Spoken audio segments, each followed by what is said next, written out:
estudante, tudo bem? Para quem não me conhece, sou o professor Rafael Retucci e hoje teremos a aula de Introdução aos Crimes contra a Fé Pública.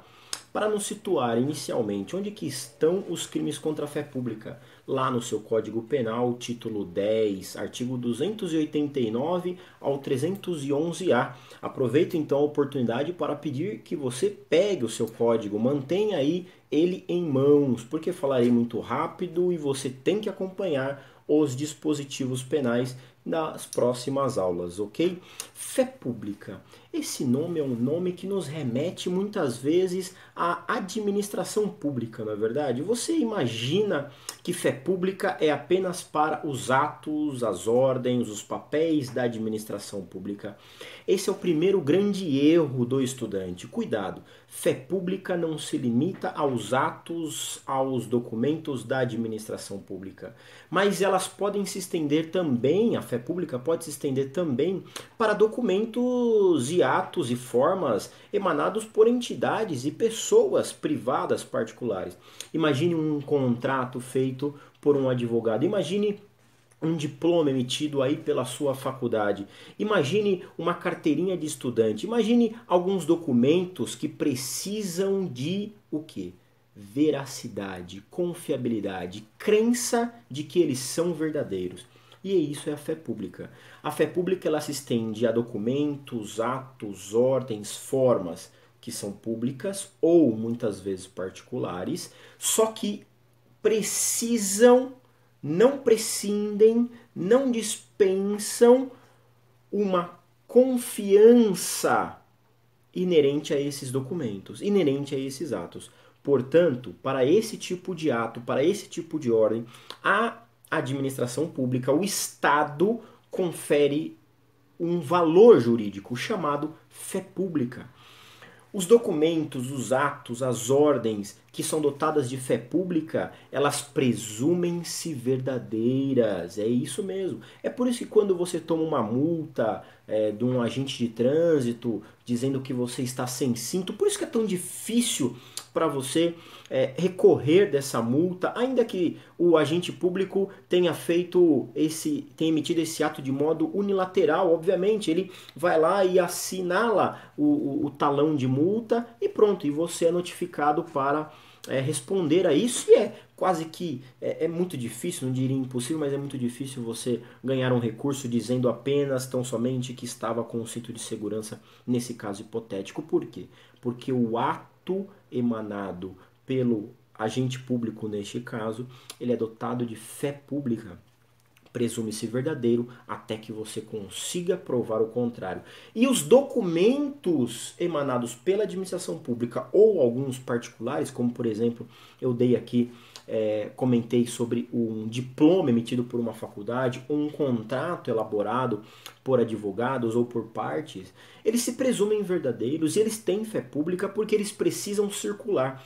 Imagine você recebendo um troco em uma padaria e olhando com mais detalhes aquela nota porque você não confia na veracidade daquela moeda que lhe foi entregue, aquele papel moeda que lhe foi entregue. Seria péssimo, não é? E é por isso que este capítulo é melhor. É por isso que esse título, o título 10 do Código Penal, vai proteger alguns atos que, se não tivessem a fé pública, com certeza causariam um imenso prejuízo à circulação de bens, circulação de rendas, ao próprio desenvolvimento comercial, ao próprio desenvolvimento de relações humanas entre as pessoas. Porque quando você entrega um RG em um banco para fazer lá um financiamento, presume-se que aquele documento é verdadeiro. As pessoas olham para ter certeza que o documento é seu, mas é difícil alguém ficar olhando, observando, será que esse documento, será que quem emitiu esse documento tinha poderes para isso? Não, se presume que um RG no nome da pessoa, obviamente com todas as suas características no lugar, presume-se que esse documento é verdadeiro. Esse RG tem fé pública, a sua CNH tem fé pública, mas não só isso. A moeda, papel moeda e a moeda metálica também tem fé pública. Mas não só, também tem fé pública o atestado médico emitido pelo médico, obviamente, sendo ele público ou particular. O médico particular, quando emite um atestado dizendo que você pode ficar alguns dias em casa porque está com alguma virose, alguma doença, ele tem fé pública. E se esse médico mentir nesse atestado, ele pratica um delito, que, como veremos nas próximas aulas, um delito contra a fé pública. O que é fé pública? Trazendo aí em termos um pouco mais técnicos, eu gosto muito de um conceito do Luiz Regis Prado e eu peço permissão para ler.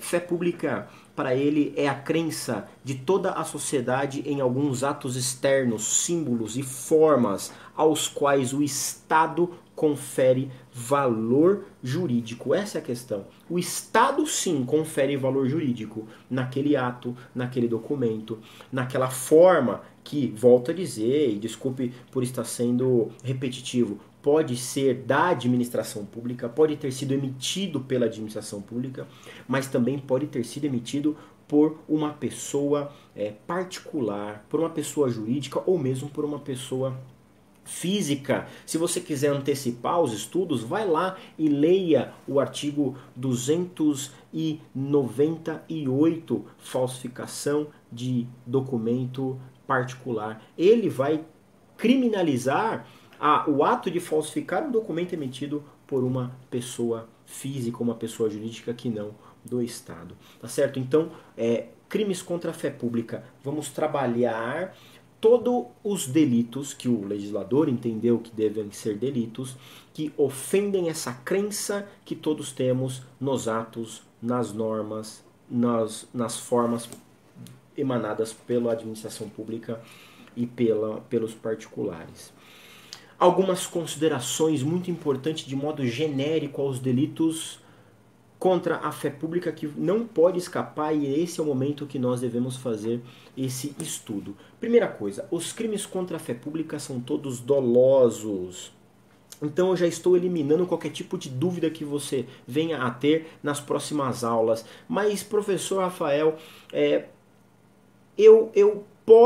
estou portando uma nota de R$ 100 falsa, só que eu não sabia que ela era falsa. Eu até peguei essa nota, eu até podia supor, eu fui imprudente, portanto, ao pegar uma nota que aparentemente poderia até ser falsa, mas eu não sabia, eu não portava uma nota de R$ 100 dolosamente. Eu portei ela culposamente. Isso é delito? Não. Todos os crimes contra a fé pública são dolosos. E aí sim admite o dolo eventual. Cuidado, mas dolosos em princípio. Dolo direto ou dolo eventual. Quer dizer, a pessoa que porta uma moeda falsa, ou a pessoa que vende, troca, ou que falsifica, que adultera uma nota falsa ou um documento público transformando ele em falso, deve fazê-lo de modo doloso, não admite a modalidade culposa em uma de suas espécies, tá certo? A segunda grande característica dos crimes contra a fé pública, que vão se aplicar a todos, é a necessidade desta falsificação imitar a verdade. Há uma expressão em latim, imitatio veri. Imitatio veri. Escreve-se imitatio, mas é imitatio veri ou imitatio veritatis. A depender do doutrinador, você vai encontrar as duas expressões, imitatio veri e imitatio veritatis. É a imitação da verdade. É necessário que esse documento que eu falsifiquei, ele de fato imite o verdadeiro. Isso exclui, portanto, a chamada falsificação grosseira. Se de pronto, a golpe de vista, eu consigo identificar que aquele documento que eu falsifiquei é um documento absurdamente falso, qualquer um, a mais inocente das pessoas conseguiria identificar isso, isso é falsificação grosseira e, portanto, a conduta é atípica. Anota isso, a conduta é atípica. Quer dizer agora, se você pegar um documento agora, escrever lá R$ 100 e Banco Central do Brasil e tentar passar na padaria, é óbvio que ninguém vai aceitar isso como uma moeda de R$ 100. Ninguém vai aceitar um documento grosseiramente falsificado. Esse tipo de documento, portanto, não é falsificação, porque estaríamos dentro daquilo que se chama falsificação grosseira. Faço um parênteses com você. A falsificação grosseira de qualquer documento, imagine que você falsificou um RG. A falsificação grosseira desse RG, por si só, considera a conduta atípica e ponto final? Ou pode ter um delito por trás disso? Sim, pode ter um delito por trás disso, e aí é importante que você anote a súmula 73 do STJ, que vai falar que a utilização de papel moeda grosseiramente falsificado, configura em tese o crime de estelionato.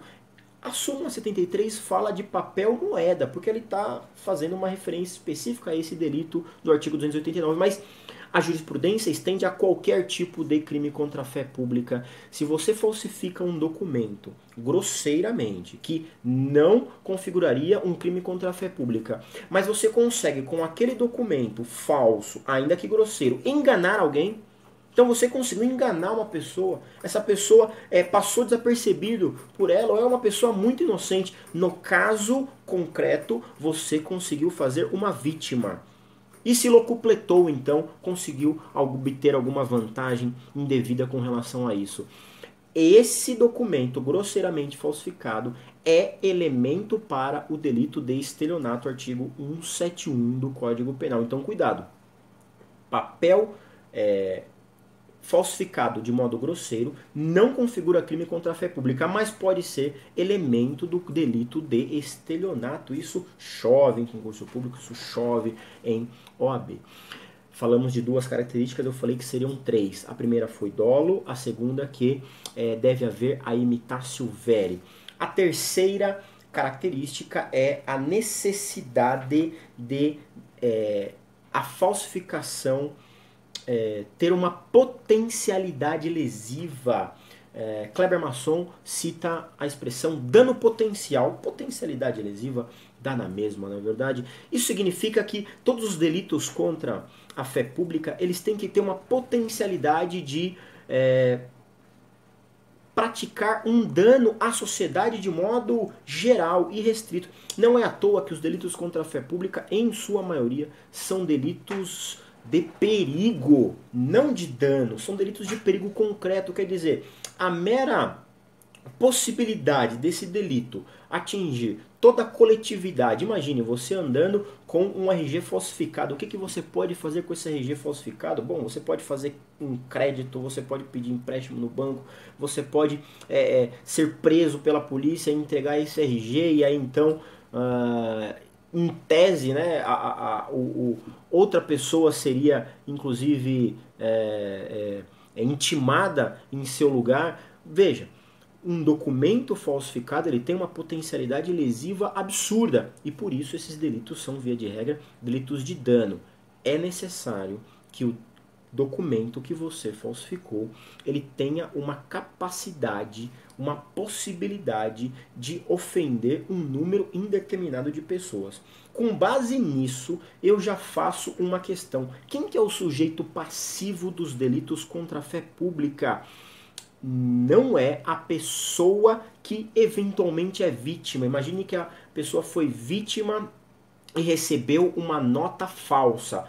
Essa pessoa pode ser aquilo que chamamos de vítima secundária, uma vítima imediata, mas sempre nos crimes contra a fé pública, a vítima imediata, o sujeito passivo imediato é o Estado. É o Estado que vai ir atrás, é o Estado que é efetivamente ofendido por delitos contra a fé pública, e portanto é interesse do Estado ir atrás desse tipo de autor do delito contra a fé pública, tá certo?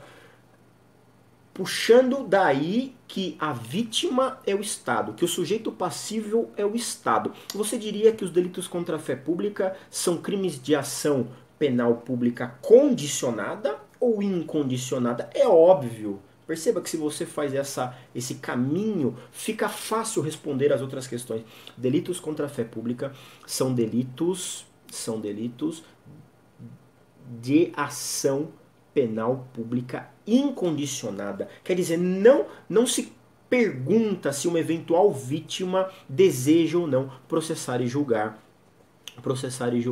o autor desse delito. Crimes de ação penal pública incondicionada. Daqui a pouco a gente volta com mais.